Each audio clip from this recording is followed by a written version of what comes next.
আসসালামু আলাইকুম। Facebook, YouTube, TikTok এই ৩ টে প্ল্যাটফর্মেই আমার ভিডিওগুলো আপলোড করা হয়। তো আপনারা এখান থেকে যারা আমার এই ভিডিওগুলো দেখেন, তাদের সবার কাছে একটি বিনীত অনুরোধ থাকবে। আপনারা যখন এসএমএস করেন, অবশ্যই আমার তরফ থেকে ইনস্ট্যান্ট এসএমএস পাঠানো হয়। সেখানে আপনার পরিচয় জানতে চাওয়া হয়, আপনার পিতামাতার নাম জানতে চাওয়া হয় এবং আপনি কোন লোকেশন থেকে বলছেন এবং আপনার সমস্যা কি, এগুলো জানতে চাওয়া হয় লিখনির মাধ্যমে এবং আপনার সমস্যাটুকু ভয়েসের মাধ্যমে জানার জন্য অনুরোধ করা হয় এসএমএসের মাধ্যমে। দেখুন, শুধু আমি না, সে ভালো হোক মন্দ হোক, আ যাদেরকে আপনারা এসএমএস দেন, তারা কিন্তু সবসময় ফ্রি থাকে না। বলছি তাদের কথা। যদি আপনি অনলাইনে যেকোনো কবিরাজ বা হুজুরকে এসএমএস দেন না কেন, তারা যে সবসময় হাতে ফোন নিয়ে বসে থেকে বিষয় কিন্তু এরকম না। তোদের আমিও তো একজন মানুষ, তাই না? তো আমার কাছে প্রতিনিয়ত এসএমএস আসে, প্রতিনিয়ত। এই ৩ টে প্ল্যাটফর্ম থেকে অহরহ এসএমএস কল আসতেছে। কেউ বিনা পারমিশনে কল দিচ্ছে। কেউ ভয়েস দিচ্ছে, নাম ঠিকানা বলছে না যে আমি এই সমস্যার ভিতরে আছি, এটা কী করা যায়? এটার সমাধান কি? কেউ ফ্রিতে কথা বলতে চায়। সকাল থেকে শুরু করে রাত ১২টা পর্যন্ত যদি আমি একটা মানুষের কথা শুনি, একটা মানুষের কথা ন্যূনতম ৩-৪ মিনিট ধরে তো আর শোনা যায় না। ন্যূনতম ০.৫ ঘন্টা ১ ঘন্টা সময় লাগে তার সমস্যাগুলো শুনতে। তার পুরো বিষয়টাকে স্ক্যান করতে হয়। তো আপনাদের নাম, দাম, ঠিকানা A to Z এগুলো বলে রাখবেন। আপনাদেরকে যখন আমাদের তরফ থেকে এসএমএস দেওয়া হয়, তখন সেখানে কিন্তু আপনাদের পরিচয়, নাম, দাম, ঠিকানা, কোথা থেকে বলছেন, কী সমস্যা, কী বিষয় নিয়ে, কোন সমস্যার প্রতিকার চাচ্ছেন, এই বিষয়গুলো জানতে চাওয়া হয়। তো আপনারা হুট করে কল দিবেন না, আগে পরিচয় দিবেন। আমি মাহমুদ, আমার জন্য একটা ব্যক্তি পরিচয় আছে। আপনারাও কিন্তু একটা মানুষ। আপনার কিন্তু ব্যক্তি পরিচয় আছে। আপনি পরিচয় ছাড়া একটা মানুষের বাসায় প্রবেশ করতে পারবেন? এগুলো তো হলো কাফিরের লক্ষণ, মুনাফিকের লক্ষণ। আপনি অনলাইনে আমি কি আপনাকে চিনি বা আপনি কি আমাকে চিনেন? আপনি আমাকে দেখছেন হয়তো।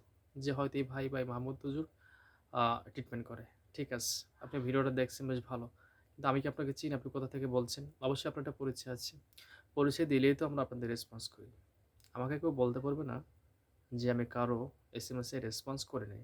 কিন্তু এখন থেকে বিষয়টা আমি একটু এই বিষয়টার যে সিদ্ধান্তটা আমি চেঞ্জ করে ফেলছি যে সবাইকে রেসপন্স করা যাবে না। কারণ কিছু মানুষ আছে শুধু জানতে আসে। তাদের সাথে অযথা কথা বলা আমার কি দরকার? আমার তো কোনো প্রয়োজন নেই। যারা সত্যিকার অর্থে আল্লাহ পাকের নামে সাহায্য চায় আমার মধ্য দিয়ে, যে বিষয়টার প্রতিকারী সমাধান চাই, আমি অবশ্যই তাদেরকে সমাধান করি এবং খুব ভালোভাবে করি। কিন্তু কিছু বিষয় আমি এড়িয়ে যাই যেগুলো অবৈধ কাজ। কারণ কিছু বিষয় আছে একদম না করলেই নয়। মানুষ যখন ঠেকে যায়, অর্থাৎ দেওয়ালে যখন পিঠ ঠেকে যায়, তখন তো করার মতো কিছু থাকে না। আল্লাহ পাকের উপর ভরসা করতে হয়। কিন্তু আল্লাহ পাক তো এটাও বলছেন যে, আমার উপর তাওয়াক্কুল করে চেষ্টা করো। আল্লাহ তো এটাও বলে দিয়েছেন কোরআনের ভিতরে, আমি ততক্ষণ পর্যন্ত কোনো জাতির ভাগ্য পরিবর্তন করি না, যতক্ষণ না সে নিজের জন্য চেষ্টা না করে। তাই না? আগে আপনাকে চেষ্টা করতে হবে। আপনি সমস্যায় পড়েছেন, সমস্যার সমাধানের জন্য আপনাকে চেষ্টা করতে হবে। ফলাফল আল্লাহ দেবে। ইউসুফ আলাইহিস সালামকে যখন ভানু জুলেখা অন্দরমহলে আটকিয়ে তার সাথে মেলামেশা করবে, তাকে যৌন উপভোগ করাবে বা সে নিজে কামতৃপ্তি লাভ করবে বা এ ধরনের একটা পৈশাসিক আনন্দ সে নিবে, তখন কিন্তু ইসুফ নবী কী করছে? সে কিন্তু দৌড় দিছিল। তাই না? সে কিন্তু চেষ্টা করেছে। আল্লাহ পাক দরজাগুলো একে একে দরজাগুলো কিন্তু খুলে দিয়েছে। তো আপনাকে চেষ্টা করতে হবে। ফলাফল দিবে আল্লাহ। এখন আপনি যদি গ্যারান্টি চান মানুষের কাছে, তাও আপনার মতো মূর্খ এ জগতে তো নেই। যেখানে মানুষ নিজেই তার গ্যারান্টি দিতে পারতেছে না, কখন তার মৃত্যু হবে, কালকে সে কি খাবে? সে একটা নিঃশ্বাস ফেলছে নাক দিয়ে, আরেকটা আ উঠাতে পারবে কিনা সেটাও তো একটা সন্দেহের বিষয়। তাই না? এগুলোর কোনো গ্যারান্টি আছে? তবে হ্যাঁ, এতটুকু বলা যায় যে একটা ডক্টর সে চিকিৎসা করে, তার কিন্তু অভিজ্ঞতা থাকে যে এই কাজটা কতদিন হতে পারে, হ্যাঁ? কারণ সবার সমস্যা তো আর সমান না। সমস্যা অনুপাতে সমাধান। আর সমস্যা ইনস্ট্যান্ট চাইলেই সমাধান করা যায় না। অনেকে আছে খুব তাড়াহুড়ো করে আসে যে, "হুজুর এই কাজটা এতদিনে করে দিবেন, এই দিবেন, সেই দিবেন।" ধরুন একটা মানুষ আসলো আমার কাছে, "হুজুর কাজটা আমাকে ৩ দিনের ভিতরে করে দিবেন।" এটা পসিবল না। দেখা গেল অন্য একটা কবিরাজ, আমি তো আর কবিরাজ না, আমরা তো মুদাব্বির। অন্য একটা কবিরাজ সে ভিডিও বানিয়ে ছেড়ে দিল। ওই ভিডিওটা ধরেন ওই মূর্খ সামনে পড়ল। মূর্খ দেখলো ৩ দিন প্রশিক্ষণ। মূর্খ কী করলো, নক দিল, দেখে যে টাকা পয়সাও কম, 3 দিনও বসে করেন মাসাল্লাহ। যখন টাকাটা নেয় তখন কী করে, হ্যাঁ তোর কাজ করে দিতেছি, অপেক্ষা কর। কাজ আর হয় না, ধরাটার খেয়ে আসছে আবার আমাদের কাছে, হুজুর কাজ তো হয়নি। সব সমস্যা টাকার সমাধান হয় না, কিছু কিছু সমস্যার সমাধানের জন্য ধৈর্য লাগে, তাওয়াক্কুল লাগে। আপনারা যতটা অনলাইনে সবাইকে সহজ মনে করেন, বিশ্বাস করেন জায়গা থেকে বিশ্বাস করে নিজে ইমানহারা হইয়েন না। কথাকে বোঝাতে পারছি? নিজে ভালো থাকুন, নিজের কিছু বিচার বিবেচনা আছে, এগুলো মাথায় রেখে কাজ করুন। জায়গা থেকে বিশ্বাস করার দরকার নেই। আপনার যাকে ভালো লাগবে খুব সুন্দরভাবে বিনয় করে বলবেন যে ভাই আমি তেমনভাবে সমস্যা হয়েছে, কী করা যায় পরিচয় দিয়ে বলবেন। যদি তাদের পক্ষে, শুধু আমি না, এ লাইনে যারা আছে তাদের পক্ষে সম্ভব হয়, আপনার সমস্যা সমাধান যাতে উঠে পড়া লাগবে। তো এসেই যদি আপনারা এই টাকার কথা, কতদিনে কাজ হবে, এই বিষয়গুলো নিয়ে মাতামাতি করেন, আপনার কাজ একটা আমার ধর্মে হবেই না। আপনি যত টাকা ব্যয় করেন কাজ হবে না।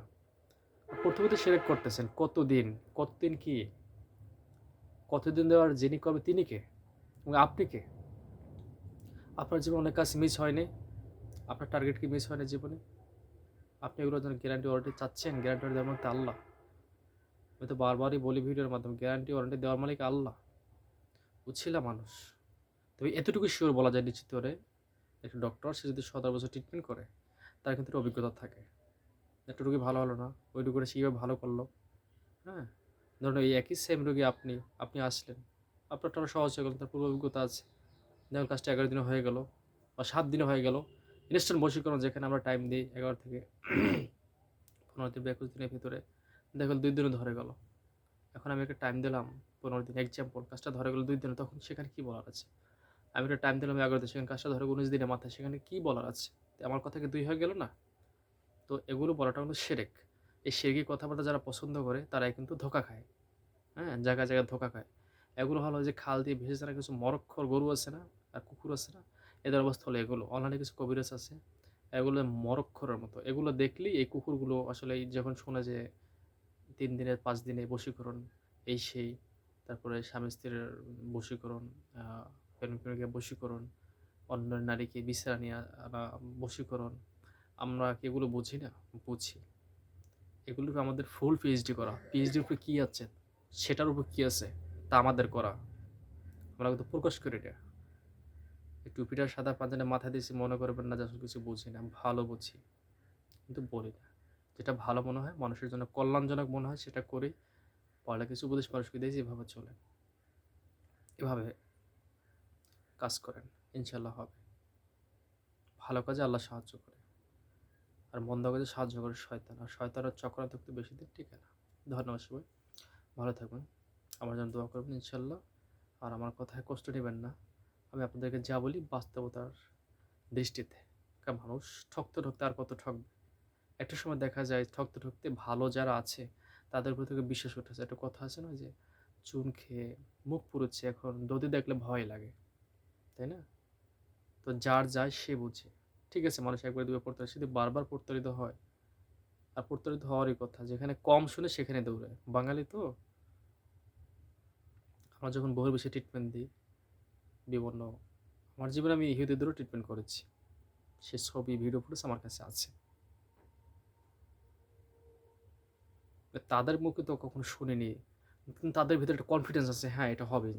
এটা হবে। আমি বলছি এটা হবে। হয়ে যায় তো। কিন্তু আপনি একটা কথা মাথায় রাখবেন, যেখানে আপনি সিউরিটি চাবেন সেখানে আপনি ধরা খাবেন। এটা মাথায় রাখবেন সবসময়। সবসময় ভরসা করেন আল্লাহ পাকের উপর। কুল লা ইউসিবুনা ইল্লা মা কাতাবাল্লাহু লানা হুয়া মাওলানা ওয়া আলাইহি ফালিয়াতাওয়াক্কালুল মুমিনুন।